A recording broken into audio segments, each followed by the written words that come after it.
Mungu Baba, katika jina la Yesu, ninakushukuru kwa asubuhi ya leo ambayo Bwana umeiweka kwetu na umeifanya.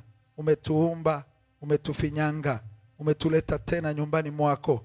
Tunajikabidhi kwako Mungu.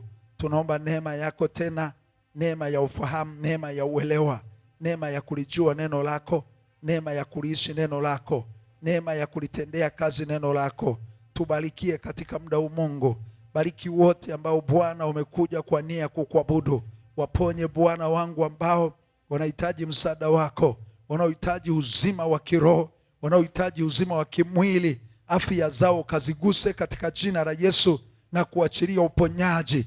Nguvu yako ya uumbaji itendayo miujiza katika jina la Yesu ikashuke juu ya watu wako na kuwaponya katika jina la Yesu na kuwapa uzima uliouleta tuwe nao, kisha tuwe nao tele kwa neno lako. Bwana, ninatamka uzima katika jina la Yesu. Hata wale ambao wanajisikia vibaya, kwa jina la Yesu, nguvu yako ikatembee ndani ya miili yao, ndani ya viungo vyao, ndani ya mifupa, ndani ya misuli. Kila mmoja akaponywe katika jina la Yesu. Aliyekuwa uwezi kwa neno lako, uweza wako kashuke ndani yake na kumwezesha kila mmoja wetu Bwana akauone muujiza wako. Ponya na yu binti ambaye Bwana anapeswa na nguvu za giza. Ibilisi anajua kwamba hawezi kukaa tena, hivyo Bwana ukamfungue, mtoto awe huru, akajielewe, akakuabudu, akakutukuze katika jina la Yesu. Ninakushukuru Mungu kwa sababu wewe uko katikati yetu. Kwa jina la Baba na Mwana Roho Mtakatifu nimeomba. Amen. Amen. Bwana Yesu asifiwe.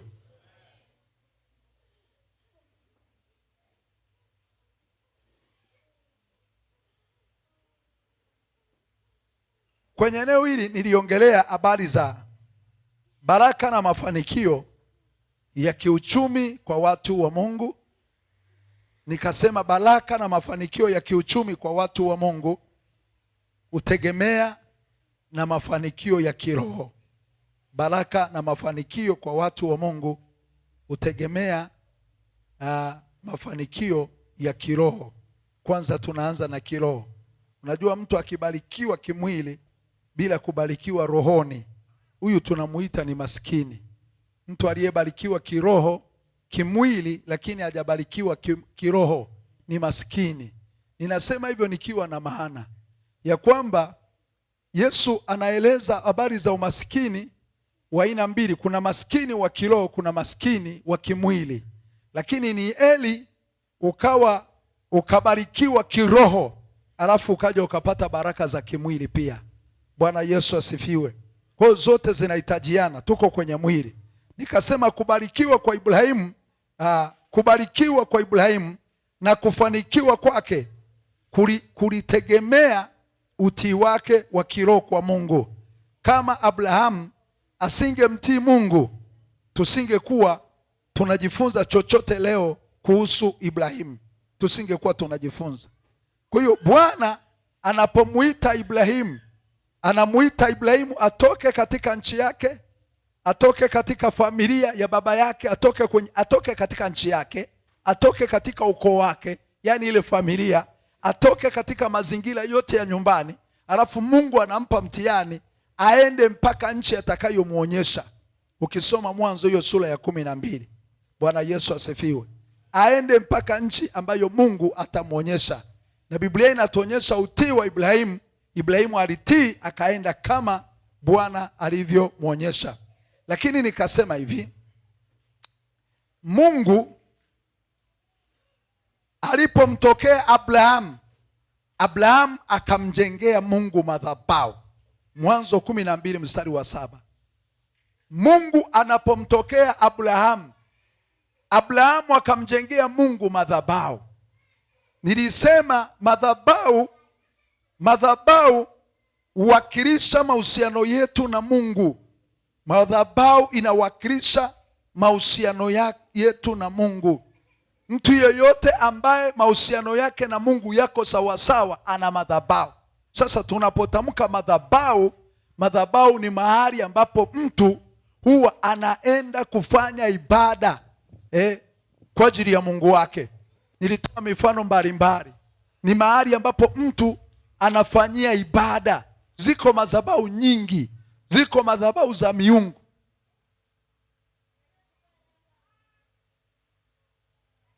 Ziko madhabahu za miungu, ziko madhabahu za mizimu, ziko madhabahu za waganga, yaani hata waganga wa kienyeji, ziko madhabahu za kichawi, ziko madhabahu za kipagani, lakini kuna madhabahu ya Mungu mwenyewe aliyeziumba mbingu na nchi. Kwa hiyo ninapoelezea habari ya madhabahu, ni mahali gani ambapo moyo wako umewekeza kufanya ibada. Ibrahimu aliposikia sauti ya Mungu na Mungu akamtokea, Ibrahimu akatengeneza madhabahu. Maana mahali pale ni kama kuna kanisa, ni mahali pake pa kukutana na Mungu. Bwana Yesu asifiwe.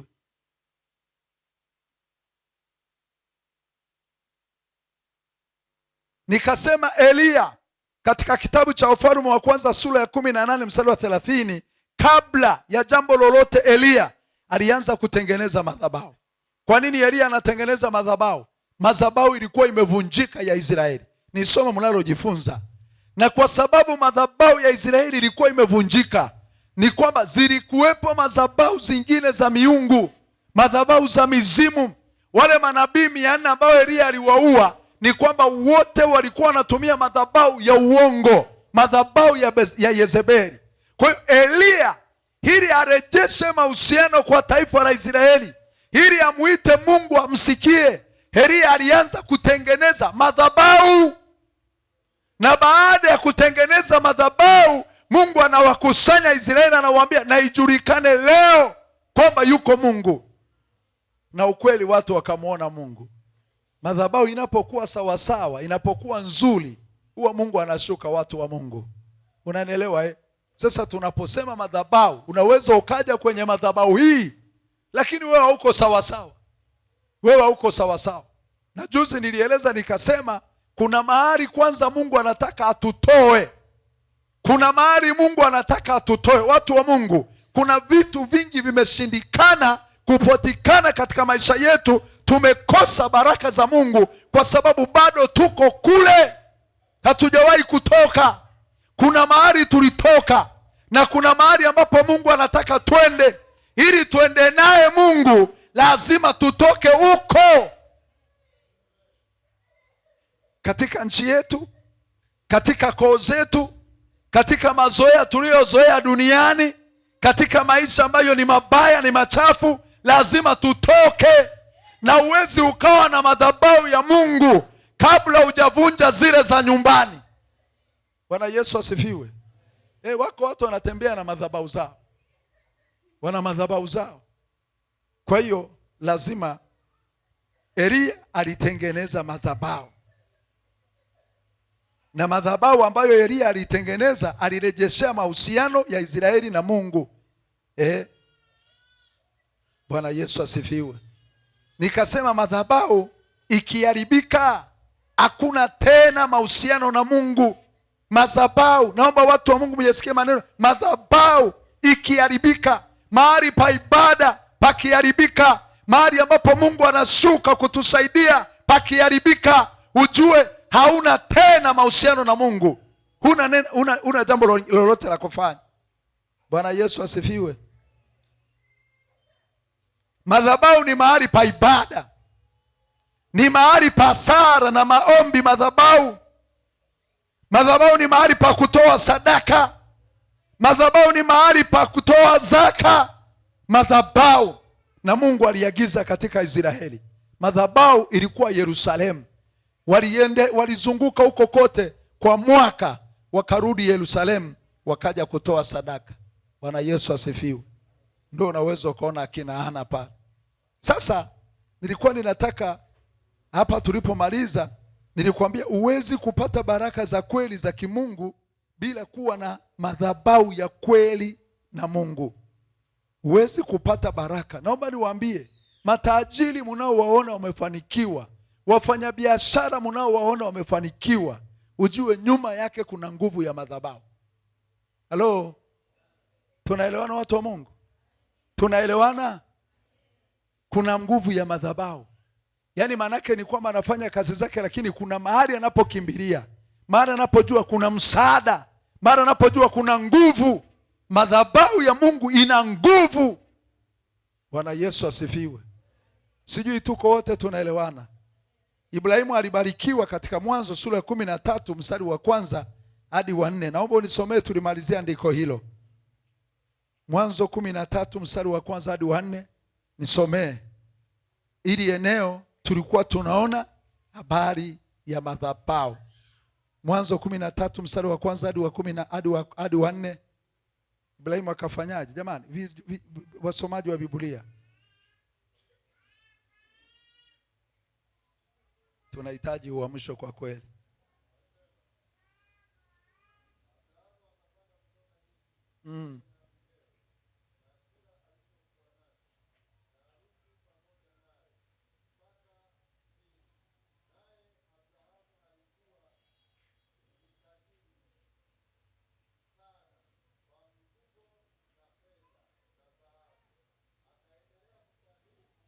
Hata ukishia hapo, tunataka tuone Ibrahimu ambaye alimtii Mungu.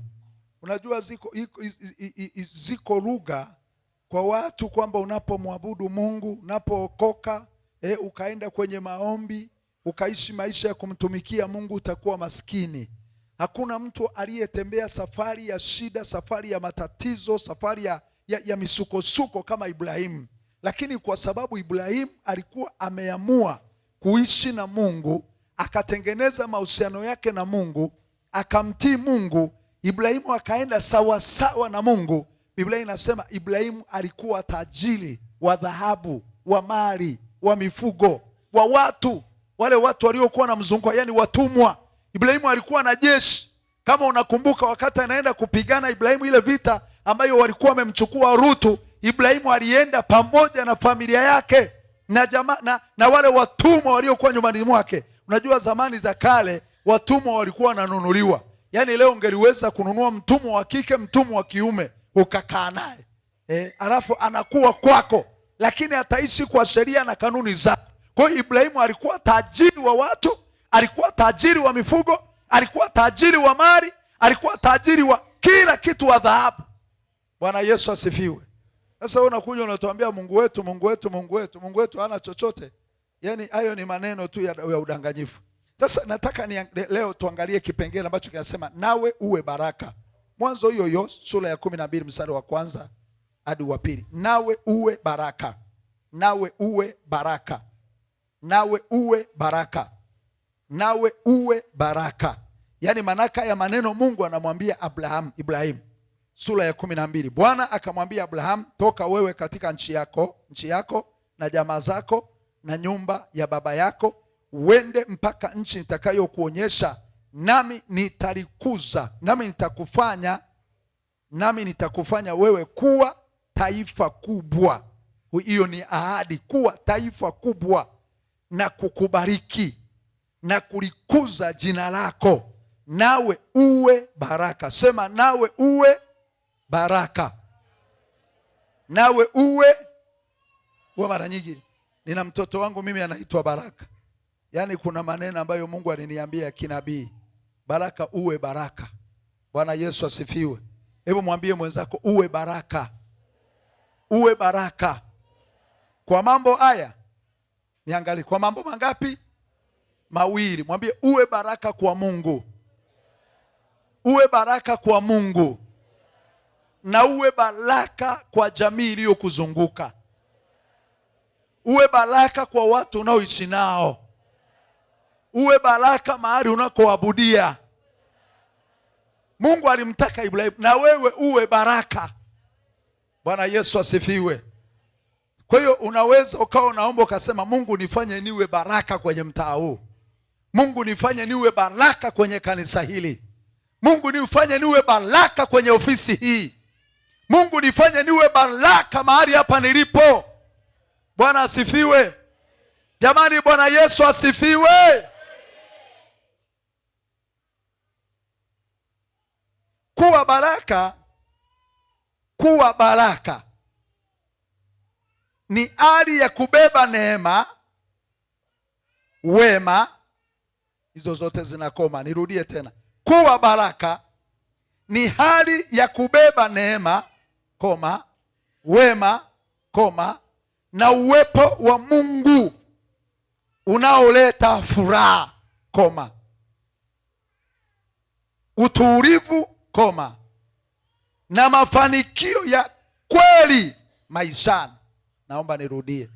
Kuwa baraka ni hali ya kubeba neema, wema, na uwepo wa Mungu unaoleta furaha, utulivu, na mafanikio ya kweli maishani. Nirudie wale mnaandika. Kuwa baraka ni hali ya kubeba neema, wema, na uwepo wa Mungu unaoleta furaha, utulivu, na mafanikio ya kweli maishani. Bwana Yesu asifiwe.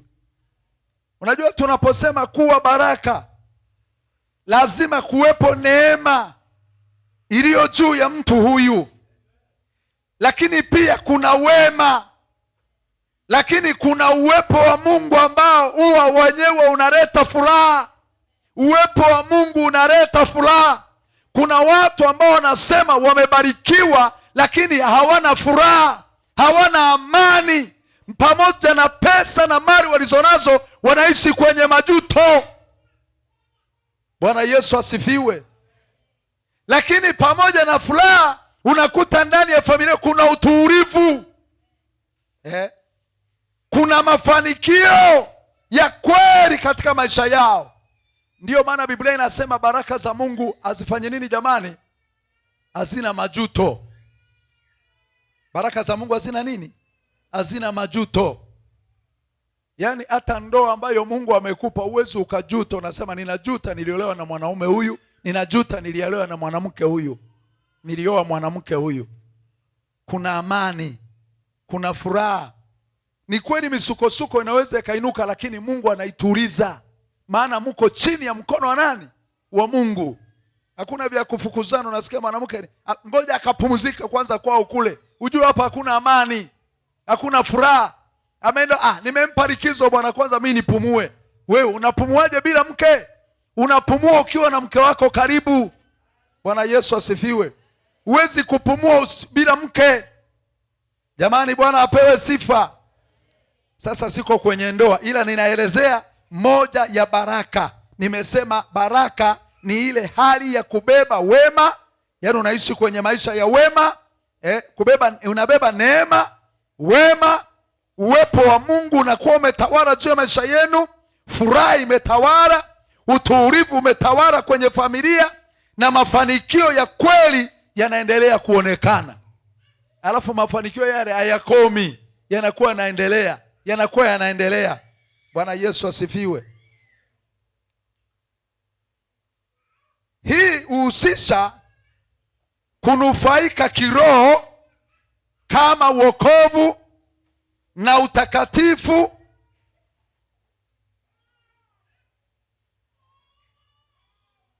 ukiunganisha na ule wema kwa watu wengine.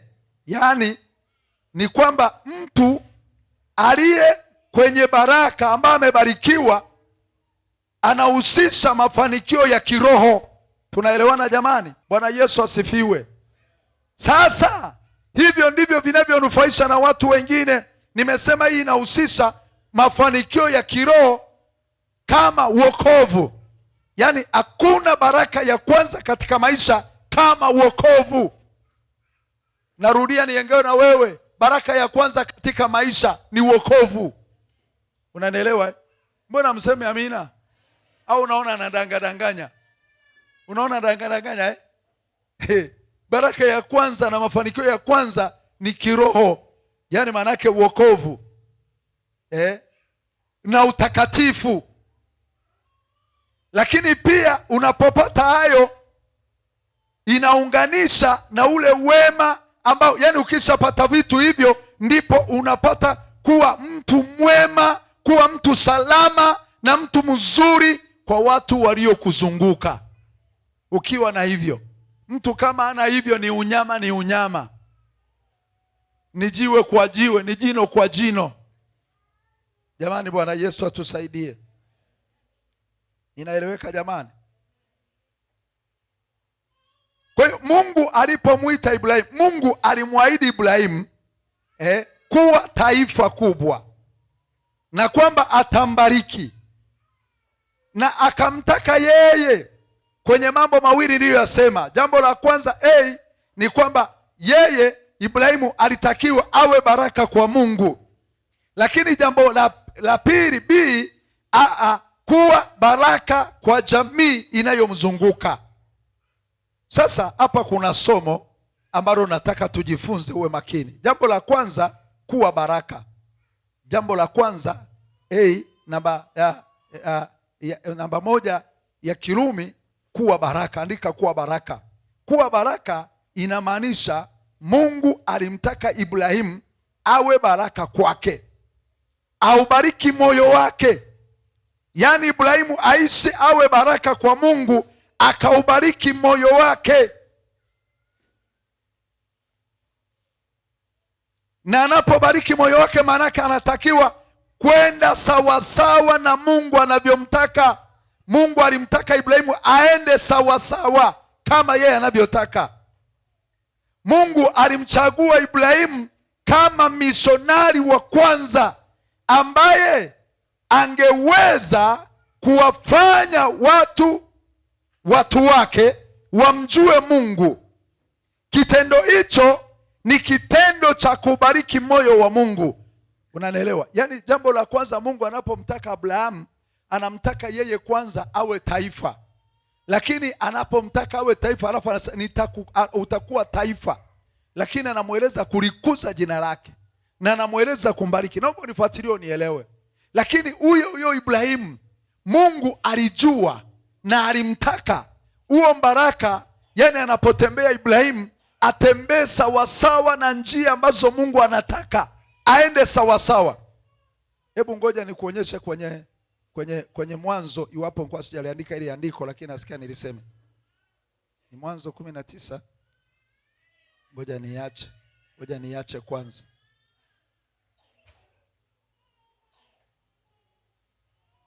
Ngoja niache kwanza. Twende tuangalie Mwanzo sura ya 18, mstari wa 17 na 19. Fungua Mwanzo 18. Hebu nenda pamoja nami utanielewa ninachokueleza. Kuwa baraka. Kuwa baraka. Mungu anamtaka Ibrahimu aende sawasawa kama Mungu anavyotaka. Na Mungu anapomchagua Ibrahimu, anamtaka awe misionari wa kwanza. Unajua, tunapokutana na Ibrahimu anasimama kama misionari wa kwanza ambaye anafanya misheni kubwa, misionari kubwa ya dunia yote kumjua yeye. Alafu Bwana, kuna vitu mimi ninajifunza. Unanielewa? Hebu mnanielewa watu wa Mungu? Hebu tutakaposoma hapo jifunze kitu. Unajua Mungu anapotuokoa jamani, Mungu anatuita tukiwa hatuna kitu, sawa? Lakini huyu Mungu ni Mungu anayetutengenezea mazingira. Unanielewa? Hivi unanielewa mama huko hapa? Hebu sema, Mungu aliyeniokoa ananitengenezea mazingira. Wewe angalia safari ya Ibrahimu kuanzia sura ya 12, neno unasoma mlolongo. Anamtengenezea mazingira. Kwanza yeye ndiye anayemwambia nitakufanya uwe taifa kubwa nami nitalikuza jina lako. Yeye mwenyewe Mungu. Ibrahimu anatoka kwao kwa baba yake, hajui anakoelekea, hajui anakoenda, ila yeye amesikia sauti ya Mungu aende. Sharti lilo ndani ya Ibrahimu ni kumtii Mungu wake aende, lakini nyuma yake anayo ahadi ya kubarikiwa. Bwana Yesu asifiwe. Ni mara ngapi tunakata tamaa, tunamwacha Mungu, alafu tunaona tujitumainie sisi wenyewe. Hebu angalia hiyo Mwanzo sura ya 18 mstari ya 17 hadi 19. Sikiliza. Kisha watu hao wakaondoka huko, wakaelekeza nyuso zao Sodoma. Ibrahimu akaenda pamoja nao, awasindikize. Unajua na hapa nimejifunza bwana, kumbe anapokuja mgeni bwana, kuna mgeni anaweza akaja nyumbani akakutembelea, halafu ukatoka naye mnaenda mnapiga story, akaanza kukupa bwana mambo ambayo huenda Mungu amemfunulia, au akaanza kukueleza mambo mazuri, ila wengine upiga umbea, wala ambao hawajaokoka. Unaweza ukashangaa wakatoka ndani halafu wanafika nje wanaanza umbea. Sasa Mungu, Ibrahimu, hawa ni watu waliokuwa wamekuja kwa Ibrahimu kwa ajili ya kuangalia kile kilio cha Sodoma kikoje. Sasa tunaanza hiyo sura ya 18, wewe ukianza sura ya 18 yenyewe mwanzoni mwapo utaona. Inasema kisha watu hao wakaondoka huko wakaelekeza nyuso zao Sodoma. Ibrahimu akaenda pamoja nao hawasindikize. Bwana akanena. Unaona? Bwana akanena akiwa na Ibrahimu, je, nimfiche Ibrahimu jambo hili nilifanyalo?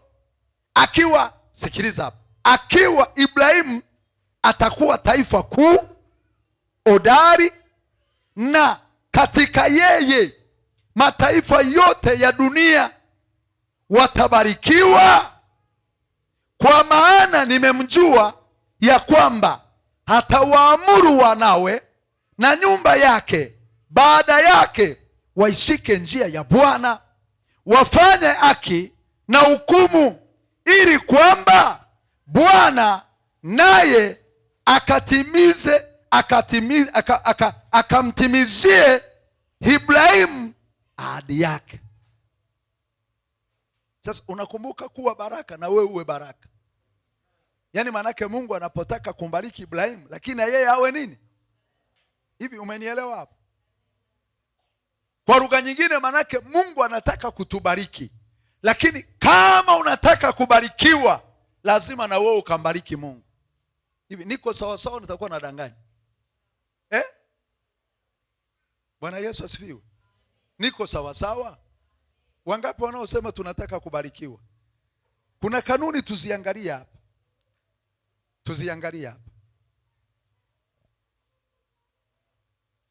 Nikasema tunapomtaka Mungu atubariki ni lazima tuzingatie masharti na vigezo. Bwana Yesu asifiwe.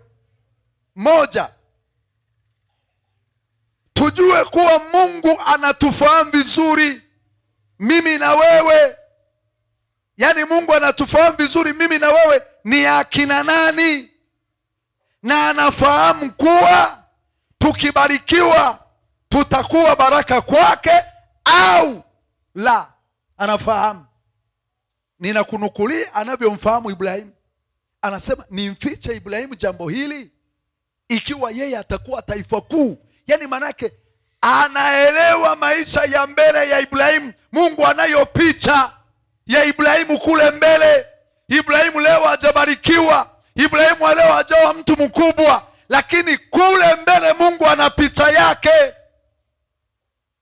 Ninachotaka ni kuonyeshe yawezekana wakati mwingine baraka za Mungu zikashindikana, baraka za Mungu zikachelewa, kwa sababu Mungu anakujua. Akikupa utaendelea kuwa mtu wake kweli?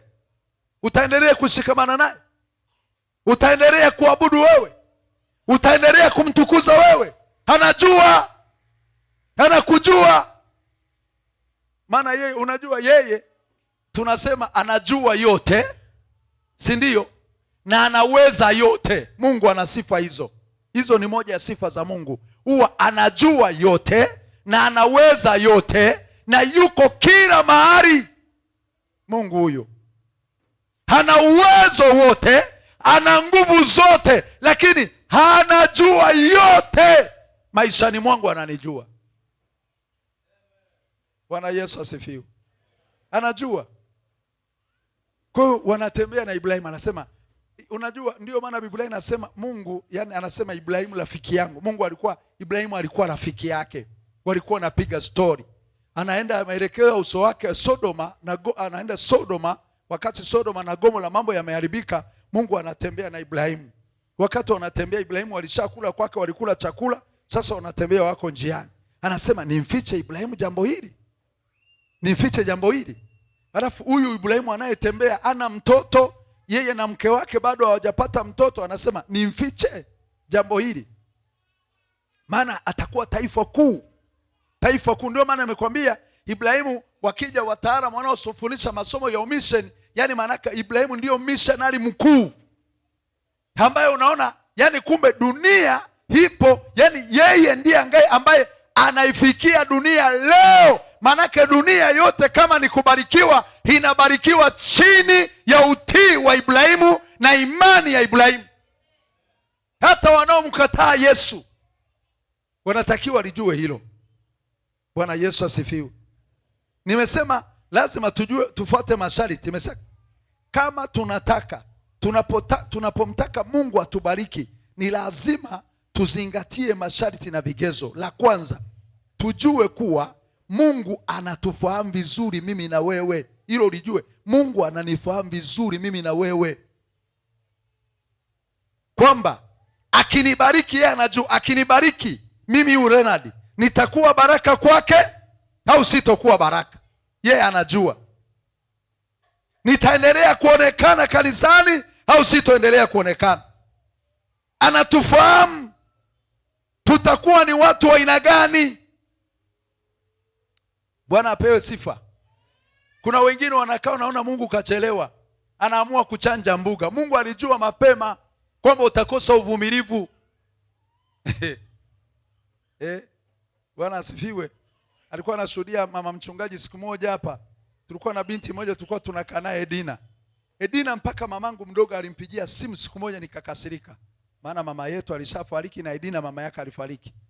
Anasema, we Edina, wewe umekaa kwa mjomba wako hapo, umekalia ulokole, siwende uko tafuta hata lianauma uzae nalo tuli kuzalisha uondoe usichana wako. Yale maneno yalinikera. Nilikuwa nimeweka loud speaker. Edina akasema, mjomba chukua simu yako. Yani nikakerwa, nikaumia, nikasikitika. Sasa unajua shetani bwana huwa anatafuta pa kuhubiria. Siku moja Edina anatembea akakutana na msichana mmoja, alikuwa kanisani lakini si hapa. Anasema, mimi mwenzangu nilikaa nikaona kanisani ya kueleweki ni nini. Sasa hivi nimeshaolewa tunakuzani na mtoto. We kalia hivyo tu kuimba kwaya kanisani. Yani naye anamjoki Edina. Lakini Mungu alivyo waajabu bwana. Binti akavumilia, tukao tunamtia moyo analia. Mungu akaja akamletea mwanaume bwana. Bwana Yesu asifiwe. Bwana Yesu asifiwe. Leo ameolewa. Alafu cha ajabu, jamaa alikuwa na kazi naye mbangaizaji hivi, ameoa tu na yeye jamaa alikuwa kanisani ameoa tu. Mungu akafungua mlango. Leo ni usalama wa taifa. Bwana asifiwe. Anakula mema. Siku moja anatupigia simu, sasa nilikuwa naumwa, niko kwenye hospitali ya jeshi. Ana bima yake. Sisi bado tuko kwenye foleni bwana, sisi tutafika. Bwana Yesu asifiwe. Jamaa ana kazi. Yani ninaposema yani manake ana mwanaume ambaye ana ajira yake. Yani Mungu akamfuta machozi. Kwa kuna watu ambao walimcheka, walimdharau, lakini baadaye unakuja kukutana nao wanalia na yale wanayokutana nayo kule. Wanalia, wako kwenye huzuni. Mungu anatujua. Sema Mungu anatujua. Sema Mungu ananijua. Sema Mungu ananifahamu. Na Mungu anapokubariki anataka na wewe uwe baraka. Hilo ni sharti tulijue. Mungu alimfahamu vizuri Ibrahimu na alikuwa na picha ya maisha yake ya mbeleni. Alielewa. Bwana akasema, je, nimfiche Ibrahimu jambo hili nilifanyalo? Akiwa atakuwa taifa kuu hodari, na katika yeye mataifa yote ya dunia watabarikiwa. Anamfichaje? Maana anamjua atakuwa nani, atambariki. Sasa muulize mwenzako, hivi wewe kama leo Mungu angekubariki utambariki Mungu kweli? Muulize. Nilikueleza jamaa moja alikuwa anafanya kazi. Alipofanya kazi ikafikia muda wa kustaafu, serikali ikawastaafisha yani kwa ulazima. Unajua kuna watu ambao yani serikali inaona uwezo wa kuwalipa wanawaomba baadhi ya wengine wa staff, si ndio inaitwa redundant, si ndio? Wanastafishwa. Jamaa akapewa mafao yake yote. Yaani alipolipwa, wapendwa, alipolipwa na Mungu hakumshukuru kanisani wala fungu la 10 ya kutoa kanisani, akaamua kusepa na mke wake alimwacha mjini akarudi kwao kijijini. Hivi huyu alikuwa amebarikiwa kanisani? Huyu alikuwa amebarikiwa? Huyu alikuwa maskini. Yaani na zaka kutoa, si wadanganyi, na zaka kutoa na mchungaji akumuaga. Mimi nilipita kwao, alikuwa nakaa kwenye nyumba za shirika moja, nisiseme nikakuta pamefungwa. Kuuliza wanasema alishasafiri. Pale kuna mke wake na watoto ndo aliwaacha. Si mke alikuja akamfuata baadaye.